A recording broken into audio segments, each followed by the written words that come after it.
పెద్ద నోట్లను రద్దు చేస్తూ కేంద్ర ప్రభుత్వం తీసుకున్న నిర్ణయాన్ని నిరసిస్తూ తిరుపతిలో ఆందోళనలు మిన్నంటాయి. కాంగ్రెస్ నేత మాజీ ఎంపీ చింతామోహన్ రూయా ఆసుపత్రి వద్ద ఆందోళన చేశారు. మహిళా సంఘాలతో కలిసి ఆందోళనలో పాల్గొన్న ఆయన ప్రధాని మోడీ దిష్టిబొమ్మను దగ్ధం చేశారు. మోడీకి నల్లధనం గురించి మాట్లాడే అర్హత లేదని, ఆయన పెద్ద అవినీతి పరుడని ఆరోపించారు చింతామోహన్. ప్రధాని పదవికి మోడీ రాజీనామా చేయాలని డిమాండ్ చేసిన ఆయన దేశానికి మధ్యంతర ఎన్నికలు రానున్నాయని జోస్యం చెప్పారు.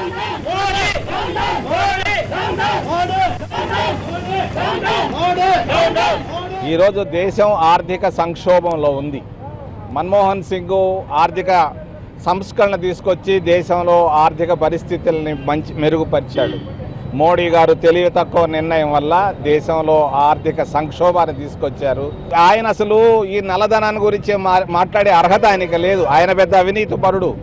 ఆయన ఎన్నికల్లో 2014లో 3,000 కోట్ల రూపాయలు పంచాడు. ఢిల్లీలో ఒక హోటల్లో, రెడిసన్ హోటల్లో ఆయన బినామీ అయినటువంటి అదానీ ద్వారా ప్రత్యేక విమానాలు, హెలికాప్టర్లో దేశమంతా డబ్బులు పంచాడు ఆయన ఈరోజు నల్లధనాన్ని గురించి మాట్లాడితే దయ్యాలు శుద్ధులు మాట్లాడినట్టే ఉంటుంది. ఆయనకు అర్హతే లేదు.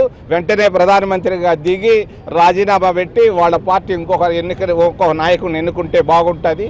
దేశంలో మధ్యంతర ఎన్నికలు రాబోతున్నాయని నేను